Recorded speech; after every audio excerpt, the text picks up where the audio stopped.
अब निर्धनता को दूर करने के भाई उपाय पढ़ते हैं। अब निर्धनता को दूर करने के उपाय, तो हेडिंग डाल दो निर्धनता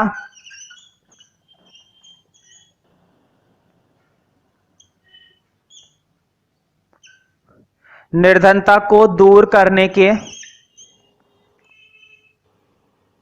या फिर बस इतना लिख दो निर्धनता के उपाय। समझ जाओगे ना भाई, निर्धनता को दूर करने की ही बात हो रही है। अगर मैं नहीं लिखवा रहा तो समझ रहे हो ना, निर्धनता को दूर करने की ही तो बात हो रही है, निर्धनता को खत्म करने की बात हो रही है। तो समझ जाओगे ना, कंफ्यूज थोड़ी ना होगे कि निर्धनता के उपाय का क्या मतलब है, समझ जाना है ना। निर्धनता के उपाय मतलब आखिर वो कौन से तरीके हैं जिससे हम निर्धनता को पूरी तरह से क्या कर पाएंगे, खत्म, है ना। तो मुझे बताओ, अगर देश के अंदर आर्थिक, वही वाला एग्जांपल दूंगा, देश के अंदर आर्थिक विकास होगा, आर्थिक विकास होगा तो लोगों को ज्यादा से ज्यादा क्या मिलेगा, रोजगार मिलेगा। रोजगार मिलेगा तो लोगों को खूब क्या मिलेगी, आय मिलेगी। और जब आय मिलेगी तो धीरे धीरे देश के अंदर क्या खत्म होती चली जाएगी, निर्धनता। निर्धनता क्या हो जाएगी, खत्म। ठीक है, तो लिखो सबसे पहला पॉइंट कि हमें देखो विकास तो हो रहा है, ये बात तो सच है कि विकास हो रहा है, लेकिन विकास जिस गति से हो रहा है ना, उस गति को बढ़ाने की जरूरत है। हमें अपनी स्पीड को बढ़ाने की जरूरत है, तब बात बनेगी। ठीक है, तो फर्स्ट हेडिंग डालो। फर्स्ट हेडिंग काफी बड़ा है इसलिए मैं नहीं डाल रहा, तुम लोग लिखो डायरेक्ट फर्स्ट हेडिंग के अंदर। देखो बोर्ड पे, पहले तो तुम्हें फर्स्ट हेडिंग डालना है, फिर एक्सप्लेन करवाऊंगा। तो पहले हेडिंग लिखो, आर्थिक विकास की गति को तेज करना। आर्थिक विकास की गति को तेज करना। आर्थिक विकास की गति को तेज करना। आर्थिक विकास कहने का मतलब देश के अंदर नए नए काम के अवसर मिलना, देश के अंदर नए नए कारखाने खोलना, देश के अंदर सरकारी उद्योग खोलना, देश के अंदर सभी लोगों को रोजगार मिलना। ठीक है, आर्थिक विकास की गति को तेज करना। मैं मानता हूं विकास हो रहा है, लेकिन जिस स्पीड से हो रहा है ना, उस स्पीड को बढ़ाने की जरूरत है, ताकि निर्धनता जितनी जल्दी होए उतनी खत्म। ठीक है, तो लिखो आर्थिक विकास की गति को तेज करना। अब लिखो इसके अंदर, देखो जो चीजें मैंने ये लिखवाई है ना, बिल्कुल वही चीज लैंग्वेज में लिखनी है। अब लिखो, विकास की गति तेज होने से रोजगार के अवसर बढ़ेंगे। विकास की गति तेज होने से रोजगार के अवसर, बोर्ड पे लिखा हुआ है अवसर, विकास की गति तेज होने से रोजगार के अवसर बढ़ेंगे। रोजगार के अवसर, अवसर का मतलब होता है मौके, ज्यादा से ज्यादा लोगों को मौका मिलेगा रोजगार में काम करने का, है ना। होने से रोजगार के अवसर बढ़ेंगे, कौमा खेतों तथा कारखानों में, खेतों तथा कारखानों में, खेतों तथा कारखानों में अधिक से अधिक मजदूरों को, खेतों तथा कारखानों में अधिक से अधिक मजदूरों को रोजगार मिलेगा। खेतों तथा कारखानों में अधिक से अधिक मजदूरों को, अधिक से अधिक मजदूरों को रोजगार मिलेगा। मुझे बताओ क्या एक एक लाइन क्लियर हो रही है या नहीं, मुझे बताओ। जब विकास होएगा, नए नए कारखाने खोले जाएंगे, कृषि को अपनाया जाएगा, कृषि के अवसरों को बढ़ाया जाएगा, तो ज्यादा से ज्यादा लोगों को रोजगार नहीं मिलेगा क्या? मुझे बताओ, कारखाना खोला, क्या खोलने से काम शुरू हो जाएगा? नहीं, क्या चाहिए, मजदूर चाहिए। मशीन ला दी, कारखाना खोल लिया, उत्पादन लिया है, क्या बिना इन सब के, बिना मजदूर के काम कर लोगे? मजदूर चाहिए ना, एक एक कारखाने में हजारों लोग मजदूर चाहिए, तब जाके काम होगा। तो लोगों को क्या मिलेगा, रोजगार, है ना। अधिक से अधिक मजदूरों को रोजगार मिलेगा। जितना अधिक रोजगार होगा उतनी ही अधिक आय बढ़ेगी। जितना अधिक रोजगार होगा, जितना अधिक रोजगार होगा उतनी ही अधिक आय बढ़ेगी, उतनी ही अधिक आय बढ़ेगी। जितना अधिक रोजगार होगा उतनी ही अधिक आय बढ़ेगी। और निर्धनता क्या हो जाएगी? कम। बिल्कुल, उतनी ही अधिक आय बढ़ेगी और निर्धनता कम होगी, और निर्धनता कम होगी, निर्धनता कम होगी। ठीक है, मतलब जितना तेजी से विकास कर सकते हो करो, क्योंकि लोगों को रोजगार दिलवाने से ही गरीबी को खत्म किया जा सकता है। ठीक है, रोजगार दिलवाने से ही गरीबी को खत्म किया जा सकता है। ठीक है, तो देखो अब अगला लिखना है जिसका नाम है, बहुत ही इंपॉर्टेंट है, टिक कर लेना, कई बार पेपर में आ चुके हैं ये वाले जो अब मैं लिखवाने वाला हूं। सेकंड और तीसरे नंबर का, सेकंड और थर्ड दोनों इंपॉर्टेंट है। पहले लिखो सेकंड, राजकोषीय। तुम्हें याद होगा ये शब्द पहले भी आ चुका है। जब भी राजकोषीय वर्ड लग जाता है ना, राजकोषीय उपाय एक ऐसा उपाय है जिसको डायरेक्टली कौन करती है? सरकार। ऐसा उपाय जो किसके द्वारा किया जाता है? सरकार के द्वारा। तुम्हें मैंने बताया था राजकोषीय घाटा, याद है? आर्थिक सुधार वाले चैप्टर में आया था राजकोषीय घाटा। ऐसा घाटा जो सरकार का घाटा होता है, राजकोषीय उपाय, ऐसा उपाय जो कौन करती है? सरकार। अब देखते हैं सरकार इसमें करती क्या है। आखिर सरकार कौन सा हथकंडा अपनाती है इस गरीबी को खत्म करने के लिए? तो तुम टिक जरूर कर लेना इस वाले उपाय पे। अब ध्यान से समझना, बहुत इंपॉर्टेंट चीज है। तुम अंदाजा लगा सकते हो, इसको समझाने के लिए मैंने पूरा बोर्ड रब कर दिया, इसका मतलब बहुत बड़ी चीज होगी, है ना? लेकिन इतनी बड़ी भी नहीं है जितना बड़ा सोच रहे हो। देखो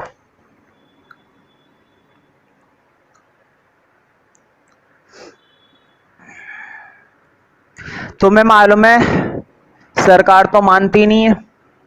सरकार हर कीमत पर क्या लेगी? टैक्स। मतलब सरकार कुछ भी करके हमसे क्या लेगी? कर लेगी, टैक्स, है ना? उनकी बात नहीं कर रहा जिनकी आय नहीं है, जो गरीब है ना, उनकी बात नहीं कर रहा। उनकी बात कर रहा हूं जो टैक्स देने लायक हैं, जिनकी इनकम इतनी है कि उन्हें गवर्नमेंट को क्या देना चाहिए? इनकम टैक्स देना चाहिए, है ना? तो सरकार कर लेगी। मुझे बताओ, सरकार कर तो लेती है। सर देखो, कर बोलना बार बार अजीब लग रहा है, टैक्स बोलूं, है ना? इसको हटाओ, समझ जाओगे ना। लिखाऊंगा तो मैं कर ही, लेकिन टैक्स के लिए समझो। सरकार हर कीमत पर क्या लेगी? टैक्स लेगी। मुझे बताओ, दो तरह के लोग हैं जिनकी इनकम अधिक है, और एक तरह के लोग हैं जिनकी इनकम थोड़े से कम है, और एक वो लोग हैं जो लोग निर्धन हैं। जिसमें किसको शामिल किया जाता है? मुझे नहीं, हर बार मैं ही गरीब हूं क्या? जिसमें उन लोगों को शामिल किया जाता है जो वाक्य में ही गरीब है, मेरी तरह नहीं, नकली कहीं के। देखो, अधिक, जिनके पास खूब पैसा है, अंधाधुंध, जिनके पास ऑन एवरेज है, मतलब इतना है कि टैक्स दे सकते हैं, और ये वो जिनके पास, बेचारों के पास आय नहीं है, तभी तो गरीब हैं। अब जरा मुझे बताओ, अगर गवर्नमेंट को टैक्स लेना ही है तो देखो गवर्नमेंट उनसे तो खैर ले ही नहीं सकती है। उनसे क्यों नहीं ले सकती है? क्योंकि उन बेचारों के पास आय नहीं है, तो वो टैक्स कहां से देंगे? देखो अब सरकार क्या करेगी, अगर मैं तुमसे पूछूं कि सरकार दोनों से सेम टैक्स लेती है, उनसे कुछ नहीं लेती, तुम कहोगे ठीक है, उनसे नहीं लेती, ले भी नहीं सकती, इन दोनों की इनकम है, लेती है भैया, ठीक है, हमारे हिसाब से सही है। अब मैं तुम्हें दूसरा ऑप्शन दे रहा हूं, वो बताना मुझे। जिनकी इनकम देश के अंदर ज्यादा है, खूब पैसे वाले लोग हैं, बड़े बड़े उद्योगपति हैं, बड़े बड़े कंपनी वाले लोग हैं, बड़े बड़े इंडस्ट्रियलिस्ट हैं, आम लोगों की बात नहीं कर रहा, उनसे सरकार ज्यादा टैक्स ले। और जिनकी इनकम कम है उनसे ऑन एवरेज कम टैक्स ले।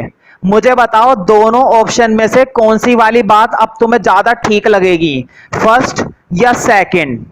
मुझे बताओ, सरकार अगर टैक्स ले रही है निर्धन लोगों से तो खैर ले ही नहीं रही है, निर्धन लोगों से कर नहीं ले रही है, उनके लिए दूसरी चीज होती है। तुम सोच रहे होंगे जब उनसे कुछ ले नहीं रही है उनको क्यों लिखा है, अभी समझ जाओगे कि मैंने निर्धनता का कॉलम क्यों बनाया। देखो सरकार के पास दो ऑप्शन है, या तो दोनों बराबर ले ले दोनों तरह के लोगों से, या फिर सरकार उन लोगों से ज्यादा ले जो बहुत अमीर है और उन लोगों से कम ले जो ज्यादा अमीर नहीं है।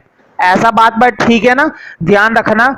सरकार जितना ज्यादा एक्स्ट्रा लेगी अपने लिए तो नहीं ले रही, ये बात तुम्हें मालूम है। सरकार जितना भी लोगों से पैसा लेती है अपने देश के लिए ही लेती है। भाई रियल के हिसाब से सोचोगे ना तो रियल के हिसाब से नहीं समझ पाओगे। रियल में तो सरकार लूट लेती है, रियल में गवर्नमेंट क्या करती है, अपना पेट भरती है बस, है ना। लेकिन अभी हम पढ़ाई कर रहे हैं तो पढ़ाई के हिसाब से सोचो कि सरकार जितना भी एक्स्ट्रा ले रही है ना, वो एक्स्ट्रा सरकार अपने लिए नहीं ले रही, अपने देश के कल्याण के लिए ले रही है, अपने समाज के कल्याण के लिए ले रही है। देखो तुमने एक चीज तो देख ली टैक्स, एक चीज और होती है आर्थिक सहायता। सरकार के राजकोषीय उपाय में दो बातें आती हैं, एक होती है टैक्स और एक होती है आर्थिक सहायता। इसको इंग्लिश में बोलते हैं इकोनॉमिक सब्सिडी। तुमने देखा होगा राशन की दुकानें है ना, सरकार द्वारा बहुत सा अनाज ऐसा होता है जो गरीबों को कम रेट पर मिल जाता है। सरकार द्वारा बहुत सी ऐसी चीजें होती हैं जो गरीबों को कम रेट पर मिल जाती हैं। मतलब कहने का यह है कि सरकार गरीब लोगों को क्या प्रोवाइड करवाती है, आर्थिक सहायता। जो चीज हमें महंगी मिलेगी वो चीज किसी गरीब इंसानों को कम रेट पर या कम मूल्य पर मिल जाती है, यही चीज क्या कहलाती है, आर्थिक सहायता। तो मुझे बताओ सरकार उन लोगों से ज्यादा ले लेगी जो ज्यादा दे सकते हैं, और वो जो एक्स्ट्रा लिया है ना गवर्नमेंट ने, वो एक्स्ट्रा घर के लिए नहीं लिया, गवर्नमेंट ने अपना पेट भरने के लिए नहीं लिया, गवर्नमेंट ने लिया है ताकि वो निर्धन लोगों को क्या प्रोवाइड करवा सके, आर्थिक सहायता। मुझे बताओ अगर सरकार ऐसा करना शुरू कर दे तो धीरे धीरे गरीबी क्या होती जाएगी, खत्म। देखो अमीर लोग अमीर होते हैं, वो हेल्प कर सकते हैं, अब डायरेक्टली तो वो हेल्प करेंगे नहीं, लेकिन अगर वो गवर्नमेंट को समय समय पर क्या देते रहे, टैक्स, तो गवर्नमेंट को भी कभी नुकसान नहीं होगा और गवर्नमेंट भी गरीब लोगों का क्या करती रहेगी, लगातार भला करती रहेगी। तो ध्यान रखना, अमीरों से अधिक दर, बोर्ड पे देखो, अमीरों से ज्यादा टैक्स लेना और कम आय वालों से कम टैक्स लेना, ऐसी कर नीति कहलाती है प्रगतिशील कर नीति। प्रगतिशील कर नीति, इसको यह भी कहते हैं प्रगतिशील कर संरचना। प्रगतिशील, अगर सरकार अमीर लोगों से ज्यादा टैक्स लेगी और उन लोगों से कम टैक्स लेगी जिनकी कम आय है, और उस एक्स्ट्रा टैक्स को किस में लगा देगी, गरीब लोगों के लिए लगा देगी, गरीब लोगों को क्या देना शुरू कर देगी, आर्थिक सहायता। तो मुझे बताओ ऐसा करने से देश के अंदर धीरे धीरे गरीबी कम होती चली जाएगी ना, क्योंकि गरीब लोगों को क्या मिलेगी, आर्थिक सहायता, और वो भी हर एक चीज को खरीद पाएंगे, हर चीज का इस्तेमाल कर पाएंगे, उनका भी जीवन धीरे धीरे सुधरने लगेगा। लेकिन ऐसी प्रगतिशील कर नीति कहलाती है, तो कई बार 2 नंबर में आ चुका है। प्रगतिशील कर नीति से आप क्या समझते हैं, तो ध्यान से सुनो। प्रगतिशील कर नीति का मतलब, कम आय वालों से सरकार कम कर लेती है और अधिक आय वालों से सरकार अधिक कर लेती है, और गरीबों को क्या देती है, आर्थिक सहायता। सरकार की ये नीति प्रगतिशील कर नीति कहलाती है। देखो कितना आसान है, बिना लिखवाए याद करवाऊंगा, बिना लिखवाए। अधिक आय वालों से अधिक टैक्स लेना, कम आय वालों से कम टैक्स लेना, और गरीबों को क्या देना, आर्थिक सहायता देना, हेल्प करना। ये सोचो, आर्थिक सहायता कहने का मतलब निर्धन लोगों को एक तरीके से हेल्प करना। जो चीजें अमीर इंसान को अधिक मूल्य पर मिल रही है वही चीज गरीब इंसान को कम मूल्य पर मिलेगी। और गरीब ये नहीं चाहता कि मुझे एसी चाहिए, फ्रिज चाहिए। गरीब तो बस अपना एक अच्छा जीवन बिताना चाहता है, अनाज चाहिए उसको। और तुम्हें मालूम है आजकल राशन का सामान कितने सस्ते रेटों पर गरीबों को मिल जाता है। ये सरकार की प्रगतिशील कर नीति ही तो है, और है ही क्या। ठीक है, और ये दोनों बातें शामिल होती हैं राजकोषीय उपाय में।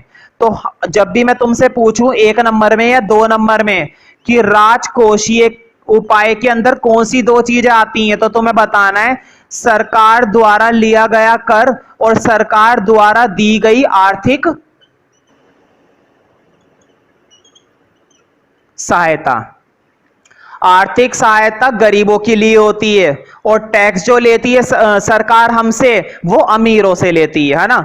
अमीरों से लेकर, देखो, अमीरों से लेकर गरीबों को दे देना। ध्यान से सुनो मेरी बात को। अमीरों के पास ज्यादा पैसा है, उनसे ले लो। गरीबों के पास कम है, उन्हें दे दो। बराबर हो जाएगा ना, संतुलन बन जाएगा, और पूरा देश क्या करेगा, प्रगति करेगा, तरक्की करेगा। इसीलिए यह संरचना क्या कहलाती है, प्रगतिशील कर संरचना, प्रगतिशील कर नीति। ठीक है, लिखो अब राजकोषीय उपाय में। राजकोषीय उपाय में सरकार निर्धनता की स्थिति में, राजकोषीय उपाय में सरकार निर्धनता की स्थिति में, निर्धनता की स्थिति में आर्थिक सहायता दे सकती है। निर्धनता की स्थिति में आर्थिक सहायता दे सकती है, आर्थिक सहायता दे सकती है। आर्थिक सहायता का मैं एक एग्जांपल देता हूं। तुमने देखा होगा बहुत से गरीब लोग ऐसे होते हैं जिनके पास रहने के लिए घर नहीं है। सरकार उन लोगों के लिए घर बनवा सकती है। ये नहीं कह रहा बहुत अच्छे, लेकिन उनका गुजारा चल जाए। बहुत से लोगों के पास खाने तक के लिए खाना नहीं होता, सरकार उन्हें सरकार द्वारा बिल्कुल सस्ते रेटों पर या फिर फ्री में खाना दिलवा सकती है। तो सरकार ये सारे खर्चे किनसे पूरे करेगी, अमीरों से टैक्स लेकर। अमीरों से क्या लेगी, वो टैक्स लेगी, है ना, ताकि सरकार का भी नुकसान ना हो। भाई तुम क्या चाहते हो, सरकार अपनी जेब से करती रहे, तुम्हारा ही नुकसान है। तुम्हें मालूम है ना राजकोषीय घाटे की वजह से सरकार के अंदर क्या क्रिएट हो जाती है, मुद्रास्फीति। पूरे देश में महंगाई हो जाएगी, इसलिए चुपचाप से इनकम टैक्स दे दो। राजकोषीय उपाय में सरकार निर्धनता की स्थिति में आर्थिक सहायता दे सकती है, इसलिए सरकार प्रगतिशील कर संरचना को अपनाती है। लिख दो बोर्ड पे, प्रगतिशील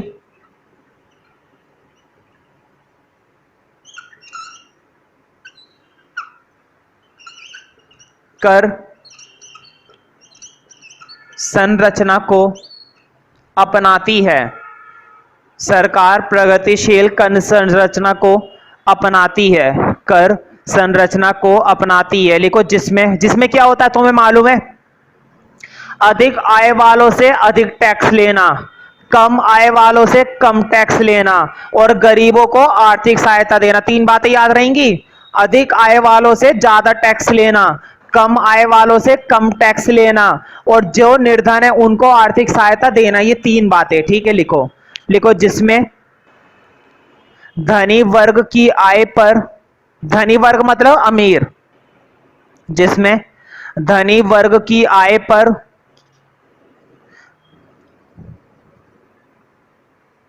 धनी वर्ग की आय पर ऊंची, बोर्ड पे लिखा हुआ है ऊंची, ऊंची दर का कर, मतलब हाई रेट। टैक्स की कैसी रेट लगाई जाएगी उस पर, हाई, मतलब 6% नहीं 10%, है ना। जिसमें धनी वर्ग की आय पर ऊंची दर का कर, ऊंची दर का कर लगाया जाता है, ऊंची दर का कर लगाया जाता है। और मुझे बताओ सरकार को जितना भी टैक्स मिलता है क्या अपने पास रखती है, नहीं, गरीबों के लिए यूज कर लेती है, उनके लिए घर बनवा देती है, उनके लिए स्कूल बनवा देती है, उनको राशन का सामान अच्छे रेटों पर दिलवा देती है। अच्छे रेटों का मतलब है कम रेटों पर, ठीक है।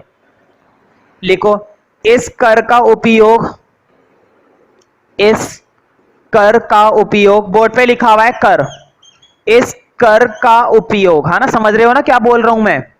इस कर का उपयोग निर्धन वर्ग की आर्थिक सहायता के लिए, इस कर का उपयोग निर्धन वर्ग की सहायता के लिए, इस कर का उपयोग निर्धन वर्ग की सहायता के लिए किया जाता है। इस कर का उपयोग निर्धन वर्ग की सहायता के लिए किया जाता है। तीसरा और सबसे इंपॉर्टेंट है कानूनी उपाय। लिखो तीसरी सॉल्यूशन, ठीक है। तीसरा है हमारा कानूनी उपाय। नाम से पता चल रहा है भाई कानूनी, कुछ तो कानून संबंधित होगा। वैसे तो एक देश के अंदर सभी चीजें किससे संबंधित होती है, कानून से ही संबंधित होती है। बताओ, एक व्यक्ति जो जी में आएगा कर लेगा क्या उस देश में? नहीं। अगर कुछ गलत करा तो उसके साथ कानूनी रूप से कुछ भी किया जा सकता है फिर, है ना। ऐसे नहीं है। देखो, पहले तुम्हें मालूम है आज के समय में दुनिया भर की, भारत के अंदर मजदूर है, इतना ज्यादा मजदूर है, इतना ज्यादा मजदूर है कि काम तक नहीं है उन्हें देने के लिए, इतना ज्यादा मजदूर है। तो होता क्या था, ये जो बड़े बड़े कारखाने होते हैं, बड़ी बड़ी जो फैक्ट्रियां होती हैं, कंपनियां होती है, कारखाने वगैरह, इनके अंदर मजदूरों से काम तो करवा लिया जाता है, मजदूरों से रात और दिन खूब दब के काम करवाया जाता है, लेकिन क्या उनको उनके हिस्से की उचित मजदूरी दी जाती है? क्या उनको उनके हिस्से का वेतन दिया जाता है? नहीं दिया जाता। कहीं कहीं पर तो कारखानों में इतनी ज्यादा दुर्गति है कि खूब काम करवाया जाता है और महीनों तक उन्हें पेमेंट मिलती ही नहीं है। कम से कम इतना तो दो कि बंदा अपने घर का गुजारा चला सके, कम से कम इतना तो दो कि वो अपने बच्चों का, अपना खुद का पेट भर सके। बहुत से मजदूरों को तो भूखा मरना पड़ता है, इतनी बुरी हालत रहती है। तो ऐसे में क्या करा सरकार ने एक नियम बना दिया जिसका नाम है न्यूनतम मजदूरी अधिनियम।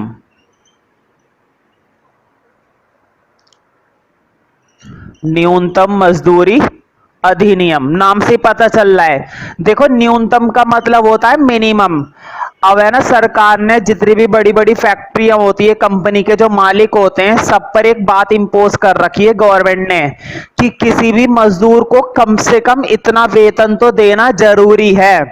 कितना देना जरूरी है वो नहीं बता रहा मैं, क्योंकि मुझे खुद नहीं पता, लेकिन इस एक्ट के अकॉर्डिंग क्या बोला गया था कि अगर किसी कारखाने के मालिक ने या कंपनी के ओनर ने एक मजदूर को उतना वेतन नहीं दिया है जितना का वो हक रखता है, जितना गवर्नमेंट के अकॉर्डिंग मिनिमम बोला गया है, ठीक है, तो उसके खिलाफ कानूनी रूप से कार्रवाई की जा सकती है। तो इस नियम के अनुसार क्या होता है, किसी भी मजदूर को कम से कम इतना वेतन तो दिया जाना बहुत जरूरी है जितना इस कानून में बताया गया था, ठीक है। कम से कम वो अपना खुद का गुजारा तो चला सके, है ना। तो लिखो कानूनी उपाय में, लिखो कानूनी उपाय में न्यूनतम मजदूरी अधिनियम को शामिल किया गया है। बोर्ड पे लिखा हुआ है, कानूनी उपाय में न्यूनतम मजदूरी अधिनियम, न्यूनतम मजदूरी अधिनियम। न्यूनतम का मतलब होता है कम से कम जितनी जरूरी है, और मजदूरी का मतलब तुम्हें मालूम है वेतन, और अधिनियम का मतलब होता है कानून। मतलब ये एक ऐसा कानून है जो ये कहता है कि कम से कम मजदूरी जरूर मिले, किसी भी मजदूर को उतनी मजदूरी तो मिले जितने में वो अपना क्या कर सके, गुजारा। कानूनी उपाय में न्यूनतम मजदूरी अधिनियम को शामिल किया जाता है। न्यूनतम मजदूरी अधिनियम को शामिल किया जाता है, जिसके अनुसार मालिक के लिए यह अनिवार्य है, जिसके अनुसार मालिक के लिए यह अनिवार्य है कि, अनिवार्य समझते हो ना, जरूरी है। अगर मालिक ने उतनी मजदूरी नहीं दी तो सारे के सारे मजदूर क्या कर सकते हैं, हड़ताल कर सकते हैं, सरकार के पास जा सकते हैं। ठीक है, अपने मालिक के खिलाफ सरकार के पास जा सकते हैं, इतना हक है उन्हें मजदूर को। जिसके अनुसार मालिक के लिए यह अनिवार्य है कि, यह अनिवार्य है कि वो अपने कर्मचारियों को न्यूनतम मजदूरी दें। यह अनिवार्य है कि वो अपने कर्मचारियों को, वो अपने कर्मचारियों को न्यूनतम मजदूरी दें, कर्मचारियों को न्यूनतम मजदूरी दें, कम से कम इतनी मजदूरी दें जिससे वो खाना खा सकें, जिससे उनके पास रहने के लिए घर हो, है ना, इतना तो हो, न्यूनतम मजदूरी दे। तो देखो इसके अंदर सिर्फ यही एक कानून नहीं था, और भी बहुत सारे कानून थे। कानूनी उपाय के अंदर मजदूरों के लिए सिर्फ यही एक नियम नहीं है, और भी नियम है, इसी के अंदर लिखो। इसके अतिरिक्त शिक्षा का अधिकार है ना भाई, राइट टू एजुकेशन। भारत देश के अंदर हर एक व्यक्ति को किस चीज का अधिकार है, खुले तौर पर शिक्षा का अधिकार है ना, किसी पर कोई पाबंदी नहीं होनी चाहिए। इसके अतिरिक्त शिक्षा का अधिकार, कौमा, पटल कीमत। पटल कीमत क्या होती है, ये टॉपिक तुम्हें 10th क्लास में मिलेगा, अभी बताने का कोई फायदा नहीं है। ध्यान रखना, पटल कीमत भी एक कानूनी उपाय होता है ना, ये 12th क्लास का टॉपिक है। इसके अतिरिक्त शिक्षा का अधिकार, कौमा, पटल कीमत आदि कानूनी उपाय हैं। पटल कीमत आदि कानूनी उपाय हैं, कानूनी उपाय हैं।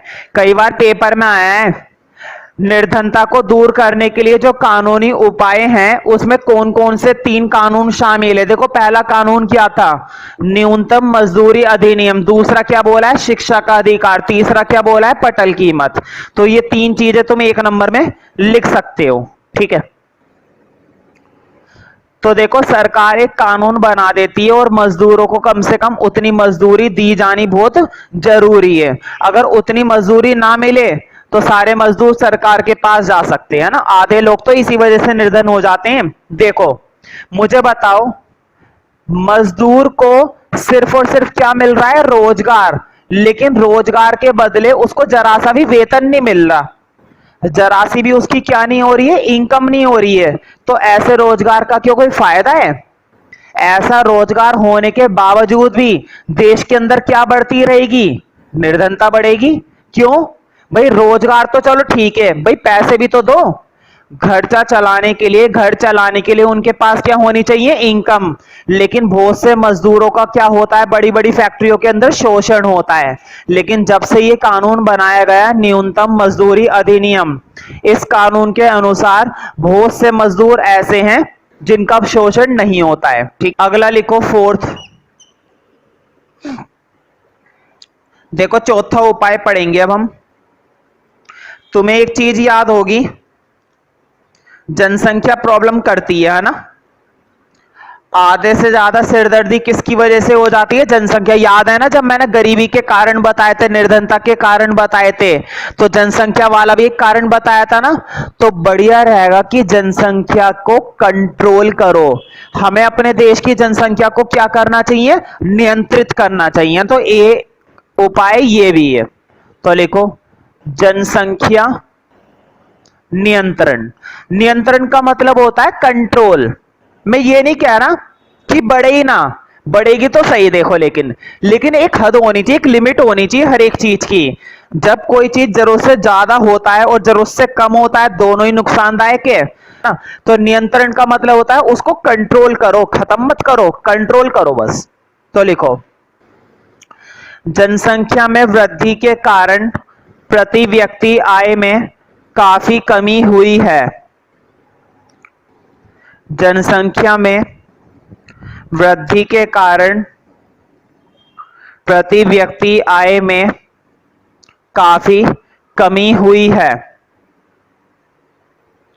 जनसंख्या में वृद्धि के कारण प्रति व्यक्ति आय में प्रति व्यक्ति आय में काफी कमी हुई है। और तुम्हें याद होगा, अगर पूरे देश में अगर राष्ट्रीय आय की वृद्धि 5% होगी और 2% क्या बढ़ती जाएगी जनसंख्या, तो क्या पूरे देश को 5% का फायदा मिलेगा? कुल कितने परसेंट का फायदा मिलेगा? 3% का। मतलब वृद्धि हुई थी 5%, लेकिन जनसंख्या की वजह से उसका फायदा सिर्फ कितना मिला? 3%। ये अच्छी बात है? नहीं। यानी कि जनसंख्या को कंट्रोल करना जरूरी है। तो लिखो, जनसंख्या के कारण राष्ट्रीय आय में वृद्धि का जनसंख्या के कारण राष्ट्रीय आय में, बोर्ड पे लिख देता हूं, राष्ट्रीय आय, मैंने बताया था ये देश की आय होती है। राष्ट्र मतलब देश और आय मतलब इनकम, और पूरे देश की आय किससे मापी जाती है? जीडीपी से। जनसंख्या के कारण राष्ट्रीय आय में वृद्धि का जनसंख्या के कारण राष्ट्रीय आय में वृद्धि का राष्ट्रीय आय में वृद्धि का बहुत कम प्रभाव पड़ता है। बहुत कम प्रभाव पड़ता है। मतलब अगर राष्ट्रीय आय में 5% की वृद्धि हो रही है तो कुल कितना प्रभाव पड़ेगा? 3%, क्योंकि 2% क्या बढ़ गई? जनसंख्या। बहुत कम प्रभाव पड़ता है। निर्धनता को खत्म करने के लिए जनसंख्या में वृद्धि पर निर्धनता को खत्म करने के लिए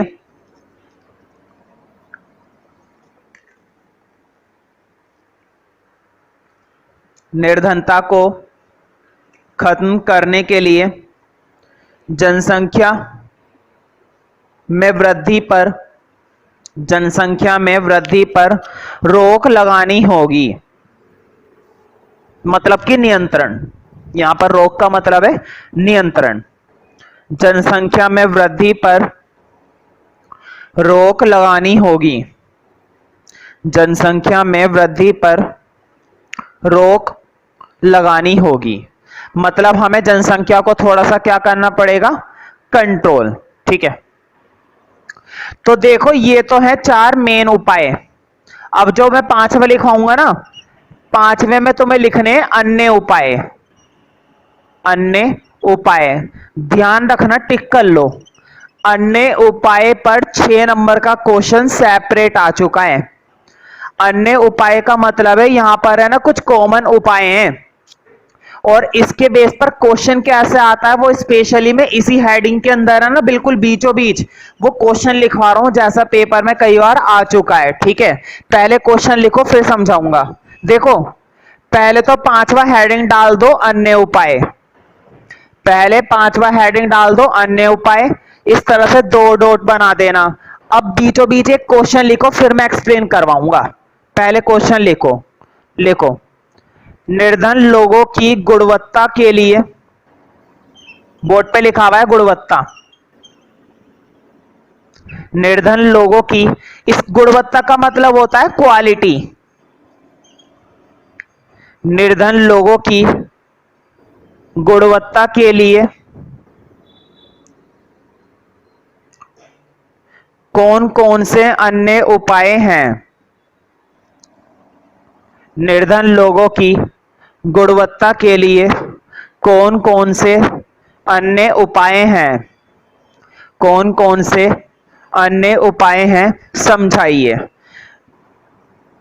निर्धन लोगों की गुणवत्ता के लिए कौन कौन से अन्य उपाय हैं समझाइए। तो देखो, या तो क्वेश्चन आता है 4 मार्क्स में या फिर क्वेश्चन आता है 6 मार्क्स में। तो मुझे बताओ, अगर मैं यहां पर पूछ रहा हूं कि निर्धन लोगों की गुणवत्ता के लिए, मुझे बताओ निर्धन लोगों की गुणवत्ता सुधारना चाहोगे या और बिगाड़ना चाहोगे? भाई सुधारने की जरूरत है, बिगड़ने का काम तो उनका पहले से ही हुआ हुआ होता है।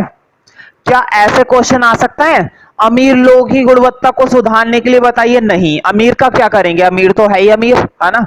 हमें काम करना है गरीबों के लिए, ठीक है।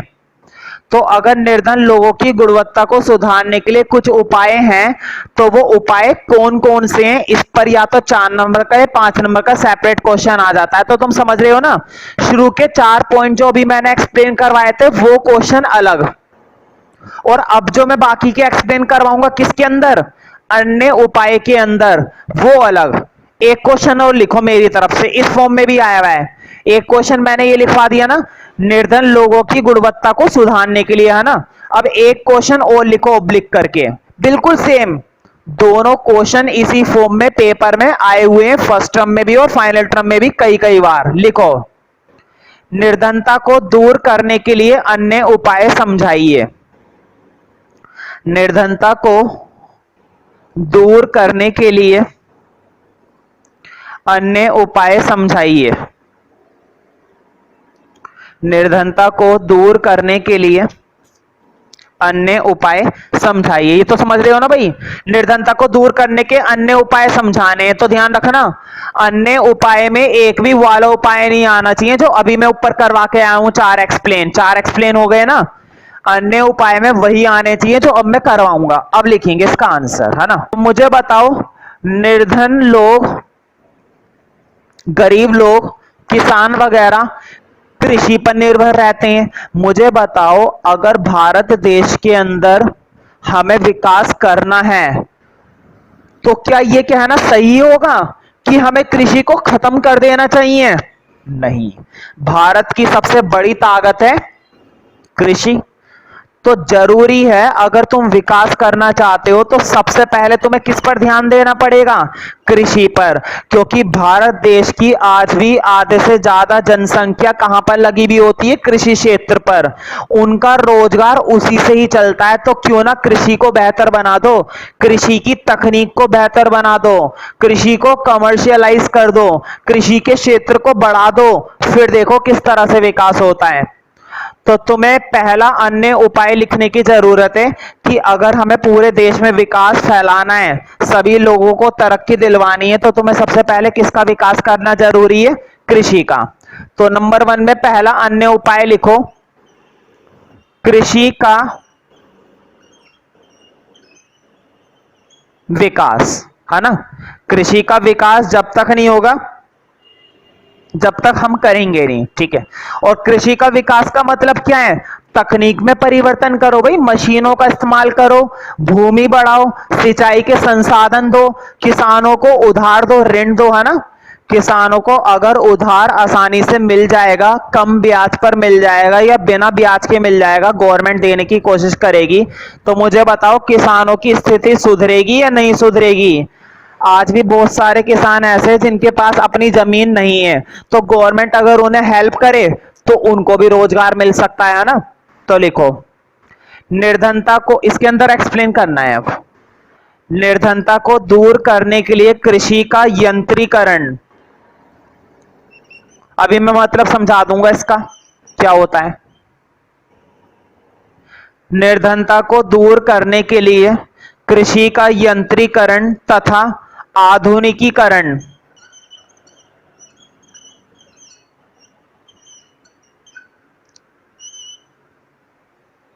निर्धनता को दूर करने के लिए कृषि का यंत्रीकरण तथा आधुनिकीकरण किया जाना चाहिए। कृषि का यंत्रीकरण तथा आधुनिकीकरण किया जाना चाहिए। यंत्रीकरण तथा आधुनिकीकरण किया जाना चाहिए। देखो यंत्रीकरण, यंत्रीकरण को इंग्लिश में बोलते हैं मैकेनाइज्ड, मतलब कृषि करो लेकिन मशीनों का इस्तेमाल करके। आज तो ट्रैक्टर हैं, थ्रेशर्स हैं, हार्वेस्टर्स हैं, है ना। और आधुनिकीकरण का मतलब होता है अगर कृषि कर ही रहे हो, उत्पादन कर ही रहे हो, मॉडर्न टेक्निक से करो। फर्टिलाइजर हैं, अलग अलग क्वालिटी वाले बीज हैं, अलग अलग तरह की उपजाऊ मिट्टी आती है, एक से एक तरह का फर्टिलाइजर बनाया गया है, उनका इस्तेमाल करो। कृषि करो लेकिन कृषि को कैसे करो, आधुनिक तरीके से। कृषि के अंदर क्या इस्तेमाल करो, मशीन वगैरह। यंत्रीकरण का मतलब है कृषि के अंदर मशीनों का इस्तेमाल करना। आधुनिकीकरण का मतलब है कृषि को नई तकनीक से करना, है ना। फर्टिलाइजर का इस्तेमाल करना, उपजाऊ से उपजाऊ मिट्टी का उपलब्ध प्रबंध करवाना। तुम्हें मालूम नहीं है, अब तो साइंटिफिक सोइल भी होती है जिसको अगर तुम अपनी लैंड पर गेर देते हो तो ग्रोथ तेजी से होती है, तो वो भी एक तरीके की फर्टिलाइजर ही होती है। ठीक है, तो मैं बता देता हूं कि क्या क्या होता है इसके अंदर। इसी के अंदर लिखो, लिखो, उसी हेडिंग में चल रहा है। देखो मैंने लिखवाया था ना, आधुनिकीकरण किया जाना चाहिए, चाहिए के बाद लिखो, लिखो उन्नत बीज। देखो एक तो होते हैं सिर्फ बीज और एक होते हैं उन्नत बीज। उन्नत बीज वो होते हैं जो बहुत तेजी से ग्रो करते हैं। ये वो सीड्स होते हैं जो साइंटिफिकली बनाए गए हैं, और अगर इनसे तुम ग्रोथ करवाते हो तो बहुत तेजी से करते हैं ये। इन बीजों के अंदर वो साइंटिफिकली मेथड अप्लाई किया गया होता है जिसकी वजह से ग्रोथ बहुत तेजी से होती है। अगर आज तुम एग्रीकल्चर करते हो, कृषि करते हो, तो बहुत तेजी से प्रोडक्शन होगा।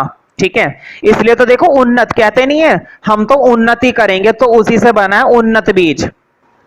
लिखो उन्नत बीज कौमा सिंचाई के, बोर्ड पे लिखा हुआ है, सिंचाई मतलब तुम्हें मालूम है पानी भी बहुत जरूरी है। उन्नत बीज कौमा सिंचाई के साधनों तथा रासायनिक खाद, बोर्ड पे लिखा हुआ है रासायनिक।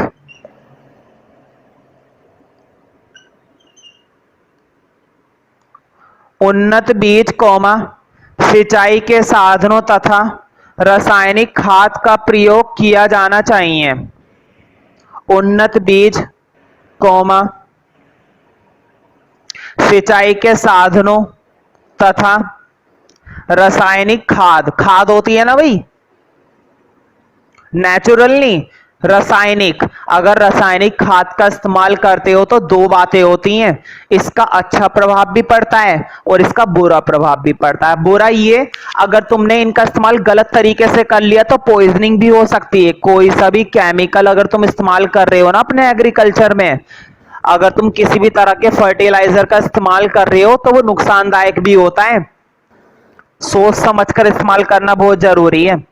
सिंचाई के साधनों तथा रासायनिक खाद का प्रयोग किया जाना चाहिए। तो मुझे बताओ, मशीनों का इस्तेमाल करना उन्नत बीज को देखो उन्नत बीज बहुत फायदेमंद होते हैं। अगर आज कृषि में लगाओ है ना तो महीने भर में अच्छा खासा उत्पादन हो जाएगा, लेकिन जितने ये फायदेमंद होते हैं उतने ही ये क्या होते हैं, महंगे। क्या छोटे किसान खरीद पाएंगे? क्या छोटे किसान रासायनिक खाद को खरीद पाएंगे? नहीं, बहुत महंगी महंगी चीजें हैं ये। तो छोटे किसानों को उधार की सुविधा भी होनी चाहिए, है ना। लिखो इसी के अंदर, मैंने लिखवाया रासायनिक खाद का प्रयोग किया जाना चाहिए, उसके बाद लिखो छोटे किसानों को उचित सहायता मिलनी चाहिए। छोटे किसानों को उचित सहायता मिलनी चाहिए। उचित सहायता का मतलब है उन्हें अगर उधार की जरूरत है तो उन्हें उधार मिल जाना चाहिए, वो भी बहुत आसानी से। ठीक है, छोटे किसानों को उचित सहायता मिलनी चाहिए। अब देखते हैं दूसरा अन्य उपाय।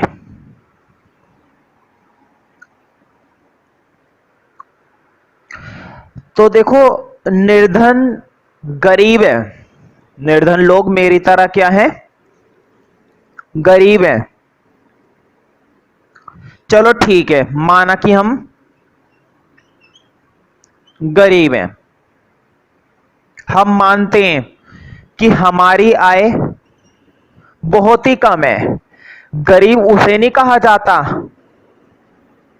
जो कुछ नहीं कमाता, है ना। वो तो खैर माना ही जाता है गरीब जो कुछ नहीं कमाता, जिसके पास करने के लिए कोई काम नहीं है, जिसकी कोई आय नहीं है, ठीक है, उसे तो गरीब कहा ही जाता है। साथ ही साथ उसे भी गरीब कहा जाता है जिसकी आय बहुत ही क्या है, कम है, गरीब है। इतनी कम नहीं है कि वो कुछ ना कर सके, इतनी कम नहीं है कुछ ना कर सके, लेकिन हाँ फिर भी वो गरीब है। इतनी कम है कि वो अच्छी शिक्षा हासिल नहीं कर पा रहा है। इतनी कम आय है कि वो अपने लिए दिन भर का पर्याप्त मात्रा में भोजन भी नहीं कर पा रहा है। इतनी कम है कि वो अपने बच्चों का पालन पोषण भी नहीं कर पा रहा है। अब मुझे बताओ, ऐसी स्थिति में जब ना तो वो खा पा रहा है, ना ही जब वो पहन पा रहा है, ना ही वो अपने बच्चों को सही तरह से शिक्षा दे पा रहा है, बस गुजारा चल रहा है, तो गरीब तो है ना। आय है, आय है, लेकिन इतनी कम है कि बड़ी दिक्कत हो रही है। ऐसे में क्या हो कि महंगाई हो जाए, चीजों की क्या बढ़ने लगे कीमत। सोचो, एक तो वो जैसे तैसे करके अपने बच्चों के लिए भोजन खरीद पा रहा था, जैसे तैसे घर पर उनका गुजारा चला रहा था, ठीक है। ऐसे में वस्तुओं की कीमतें बढ़ जाएं तो गरीब इंसान का जीवन और मुश्किल हो जाएगा या मजा आ जाएगा? मुश्किल हो जाएगा ना भाई। चलो ठीक है, महंगाई है, लेकिन कीमत लगातार क्या हो रही है, बढ़ रही है। इस बढ़ती हुई कीमत की वजह से सबसे ज्यादा असर इसका किस पर पड़ता है, गरीब वर्ग पर। क्या अमीर पर पड़ता है? बिल्कुल अमीर पर भी पड़ता है, लेकिन क्या उतना पड़ता है जितना गरीब पर पड़ता है? नहीं, अमीर को कोई फर्क नहीं पड़ता। अमीर को कोई फर्क नहीं पड़ता, क्योंकि वो जितना मर्जी खर्च करने के लिए तैयार है, क्योंकि वो क्या है, एक अमीर इंसान है। लेकिन कीमत में वृद्धि का सबसे ज्यादा असर किस पर पड़ता है, गरीब लोगों पर। तो ऐसे में सरकार को क्या करना चाहिए, कीमत में, ये नहीं कह रहा कीमत ना बढ़े भाई, असली बात तो देश की तरक्की तो तभी होती है जब कीमत बढ़ती है, लेकिन कीमत बढ़े हिसाब से। महीने में, 6 महीने में, साल भर, 2-2 साल बाद, है ना। अब क्या होता है, हर 4 दिन बाद, हर 5 दिन बाद किसी ना किसी चीज की कीमत बढ़ जाती है। तो ऐसे कीमत बढ़ना ठीक नहीं है। कीमत बढ़े लेकिन उचित मात्रा में, मतलब कीमत के अंदर थोड़ी बहुत क्या पाई जाए, स्थिरता।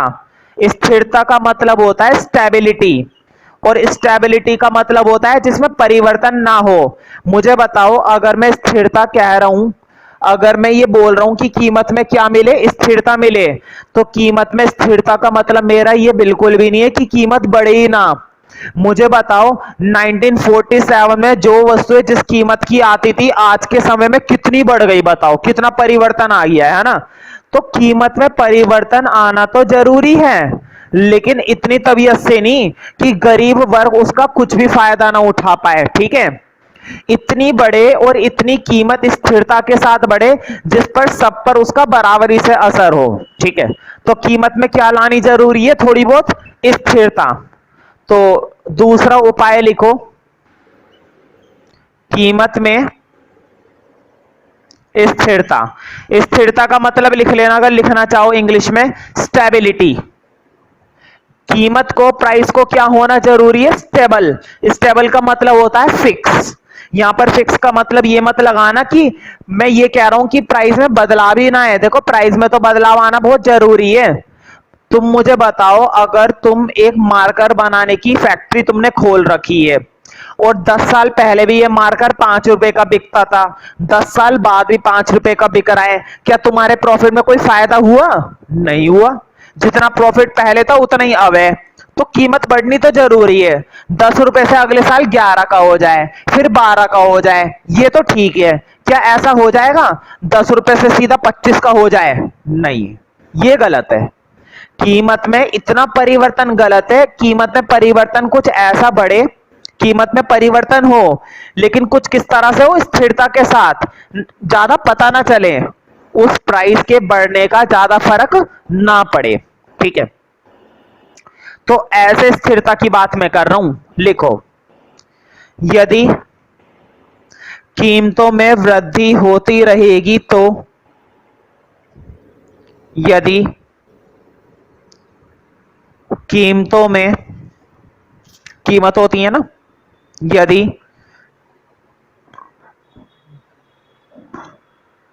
कीमतों में वृद्धि होती रहेगी तो इससे निर्धन लोगों का जीवन और अधिक मुश्किल हो जाएगा। मतलब जो वस्तुएं वो अभी खरीद पा रहे थे उनको वो भी नहीं मिल पाएगी। इससे निर्धन लोगों का जीवन, निर्धन लोगों का जीवन और अधिक मुश्किल हो जाएगा। निर्धन लोगों का जीवन और अधिक मुश्किल हो जाएगा। कीमत, कीमत में स्थिरता, कीमत में स्थिरता तभी लाई जा सकती है जब देश के अंदर, कीमत में स्थिरता तभी लाई जा सकती है जब देश के अंदर वस्तुओं का उत्पादन बढ़ेगा। कीमत में स्थिरता तभी लाई जा सकती है, कीमत में स्थिरता तभी लाई जा सकती है जब देश के अंदर उत्पादन,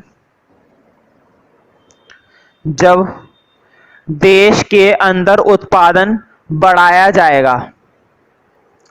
देश के अंदर, देखो बढ़ाया जाएगा या बढ़ेगा, कुछ भी लिख लो। जब देश के अंदर उत्पादन बढ़ेगा, है ना, वस्तुओं का उत्पादन बढ़ेगा। ठीक है, तो मुझे बताओ, निर्धन लोगों का जीवन अगर बेहतर बनाना है, उनकी गुणवत्ता में फर्क करना है, उनके जीवन को सुधारना है, तो लोगों में दुनिया भर की क्या पाई जाती है भाई? बेरोजगारी। क्यों ना लोगों को क्या दे दो, थोड़ा बहुत लोगों को क्या दे दो? रोजगार। मतलब अगर बेरोजगारी को खत्म कर दिया जाए तो शायद शायद एक समय ऐसा आएगा कि हर व्यक्ति के पास क्या होगा? रोजगार होगा।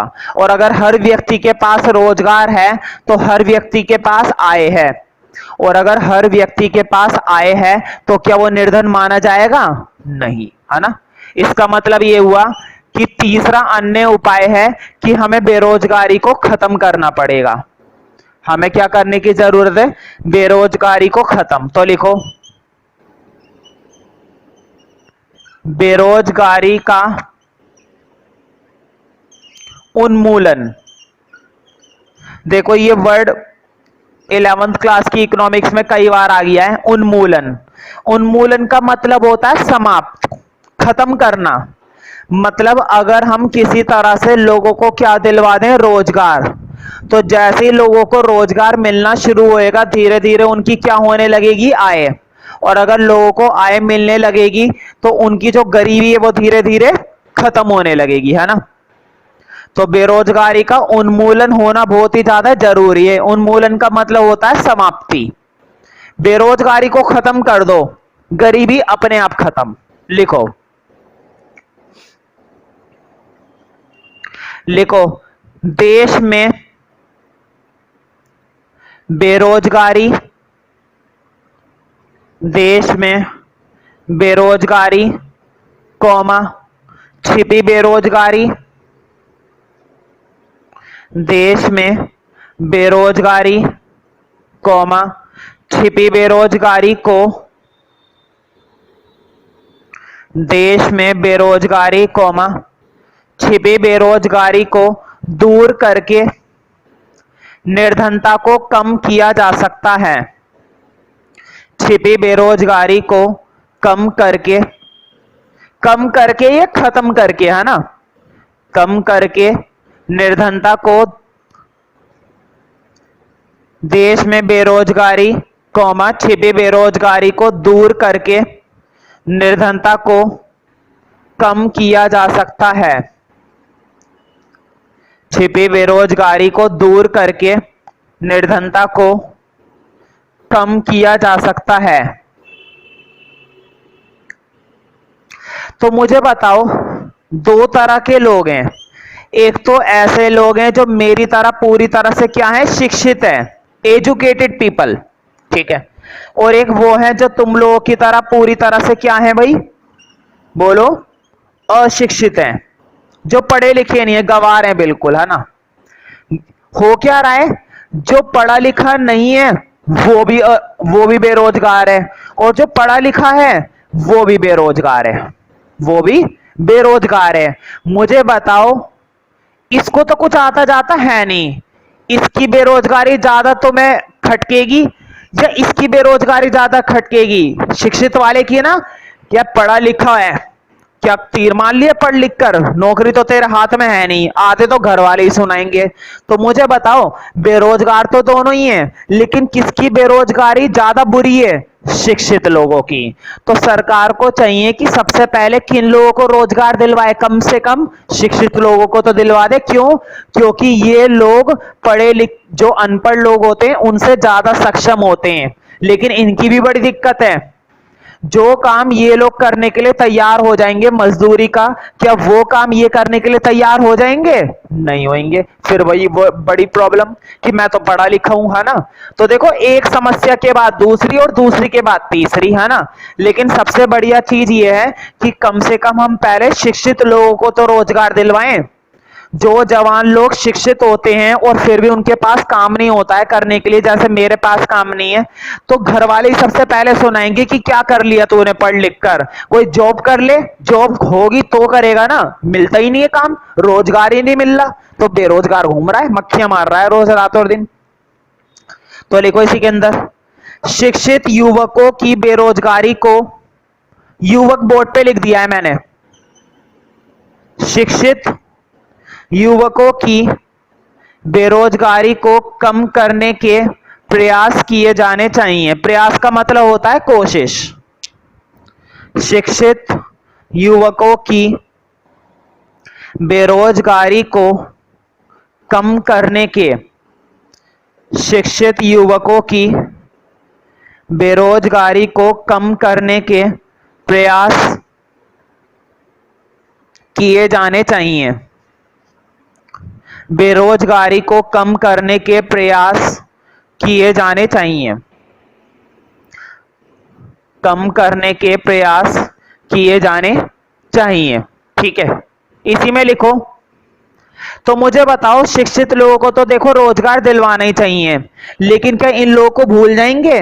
इन लोगों के लिए भी काम करना है। तो लिखो, ग्रामीण क्षेत्रों में भी नए अवसर दिए जाने चाहिए। ग्रामीण क्षेत्रों में भी नए अवसर, अवसर का मतलब होता है मौके, अपॉर्चुनिटीज। ग्रामीण क्षेत्रों में भी नए मौके दिए जाने चाहिए। ग्रामीण क्षेत्रों में भी नए मौके दिए जाने चाहिए, ठीक है। मुझे बताओ, कोई सा भी उत्पादन करते हैं तो दो चीजें होनी बहुत जरूरी है। कोई सा भी धंधा खोलो, कोई सा भी, मान लो तुमने सोचा एक कारखाना खोलूंगा, ये खोलूंगी ये मार्कर बनाने का, प्लास्टिक, प्लास्टिक के मार्कर, है ना। दो चीजें चाहिए। सबसे पहले तो पैसा, सब में चाहिए, किसी में कम तो किसी में ज्यादा। फॉर एग्जाम्पल, अगर तुम ऐसी कंपनी खोलना चाहते हो जो सॉफ्टवेयर बनाती है, कैसी कंपनी? सॉफ्टवेयर बनाने वाली कंपनी, खूब पैसा चाहिए। एक एक सॉफ्टवेयर अभी तुम्हें मालूम नहीं है 10-10 लाख का बिकता है, 10-10 लाख, 50-50 लाख का, खूब पैसा चाहिए।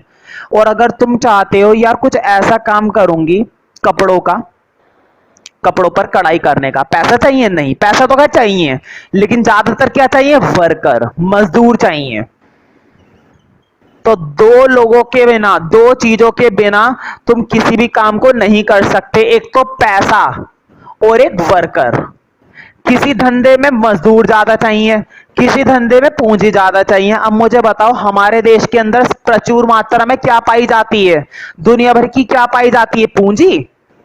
पूंजी तो नहीं मिलती, मजदूर। इतना ज्यादा मजदूर है, इतना ज्यादा श्रमिक है कि आधे से ज्यादा बेरोजगार घूम रहा है। तो मुझे बताओ हमें कौन सी तकनीक को अपनाना चाहिए?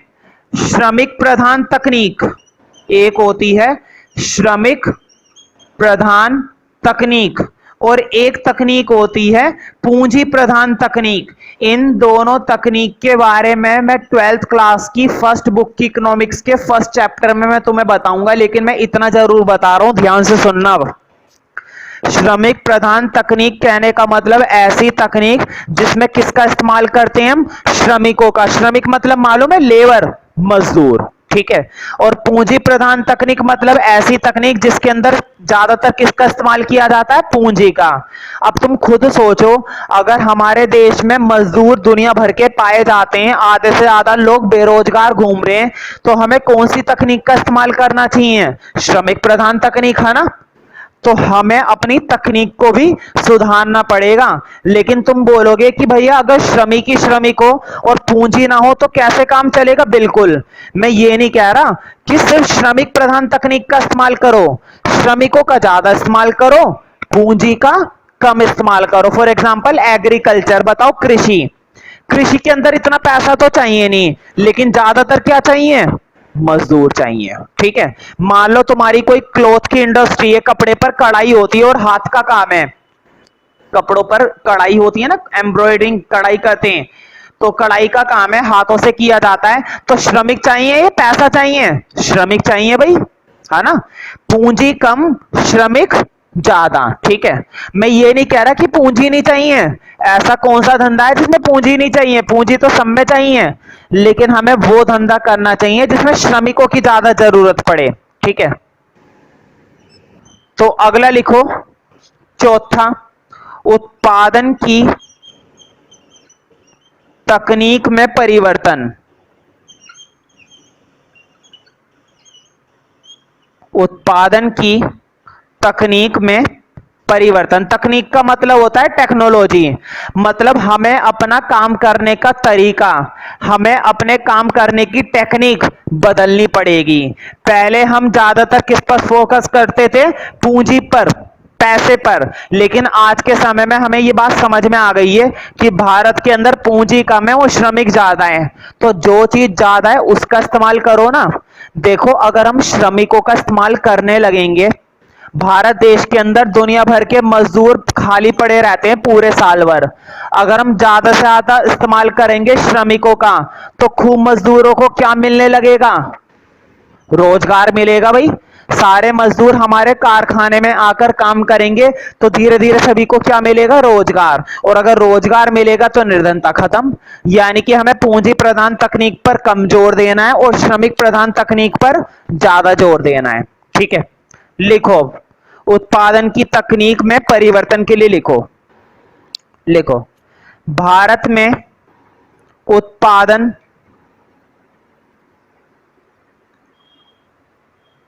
भारत में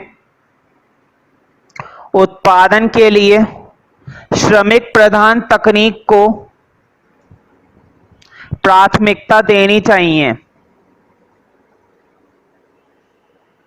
भारत में उत्पादन के लिए, भारत में उत्पादन के लिए श्रमिक प्रधान, श्रमिक प्रधान बोलो या श्रम प्रधान, एक ही बात है। भारत में उत्पादन के लिए श्रमिक प्रधान तकनीक को प्राथमिकता, मतलब हमें कौन सी तकनीक का ज्यादा इस्तेमाल करना चाहिए? श्रम प्रधान तकनीक, है ना। प्राथमिकता का मतलब होता है प्रेफरेंस, हम किसको प्रेफर करें? श्रमिक प्रधान तकनीक को। भारत में उत्पादन के लिए श्रमिक प्रधान तकनीक को प्राथमिकता देनी चाहिए। इस तकनीक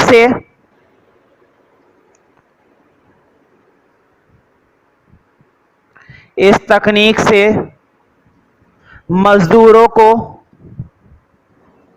रोजगार के अवसर मिलेंगे, है ना। खूब मजदूर खाली घूमते रहते हैं, अब उनको करने के लिए क्या मिल जाएगा? काम। इस तकनीक से मजदूरों को रोजगार के अवसर मिलेंगे। मजदूरों को रोजगार के अवसर मिलेंगे। मजदूरों को रोजगार के अवसर मिलेंगे और निर्धनता दूर हो जाएगी। और निर्धनता दूर हो जाएगी। निर्धनता दूर हो जाएगी। तो देखो अन्य उपाय में एक और लिख लो, ये हमारे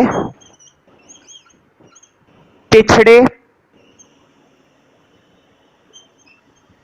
क्षेत्रों पर विशेष ध्यान।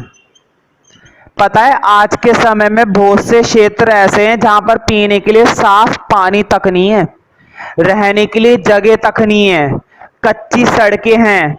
आज भी ऐसी बहुत सारी जगह हैं हमारे देश के, अभी तुम्हें मालूम नहीं है, 29 राज्यों में से कुछ राज्य तो ऐसे जिनकी हालत बहुत ही ज्यादा बुरी है, जो आज भी किस में काउंट होते हैं, पिछड़े क्षेत्रों में। पिछड़े समझते हो, बैकवर्ड, जहां पर पुराने जमाने के घर बने हुए पुराने टाइप के पक्के मकान तक नहीं है। तो सरकार को चाहिए अगर निर्धन लोगों की गुणवत्ता को सुधारना है तो उन्हें इस पर ध्यान देना पड़ेगा और जरूर देना पड़ेगा। तो हेडिंग डाल दो, पिछड़े क्षेत्रों पर विशेष ध्यान। पिछड़े क्षेत्रों पर विशेष ध्यान, जैसे कि हमारा उत्तर प्रदेश, नागालैंड, ओडिशा, इन जगहों पर आज अगर तुम जाकर देखते हो तो तुम्हें पता चलेगा कि कितना फर्क है।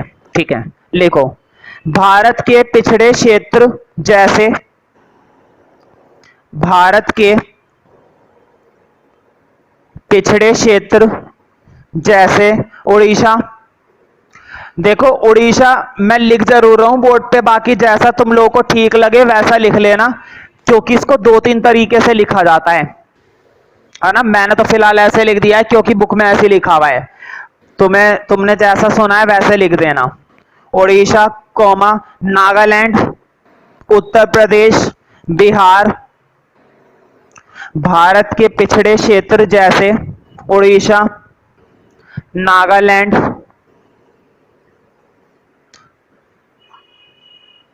उत्तर प्रदेश, बिहार आदि में विशेष सुविधाएं देनी चाहिए। आदि में विशेष सुविधाएं देनी चाहिए। मुझे बताओ दिल्ली की ही बात करें, अगर हम अपनी दिल्ली की ही बात करें, दिल्ली राज्य की बात करें, तो 30 साल पहले या 40 साल पहले यहां पर इतना कुछ था? पीने के लिए साफ पानी, पढ़ने के लिए अच्छे स्कूल, पक्के मकान, पक्की सड़कें, क्या हॉस्पिटल, इतना कुछ था दिल्ली में? नहीं।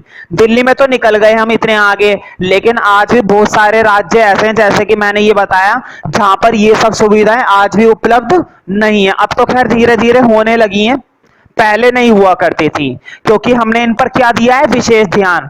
तो मुझे बताओ जब पीने के लिए साफ पानी होगा, पढ़ने के लिए अच्छी शिक्षा होगी, स्वास्थ्य के लिए अस्पताल होंगे, तो इससे निर्धन लोगों का जीवन सुधरेगा या नहीं सुधरेगा?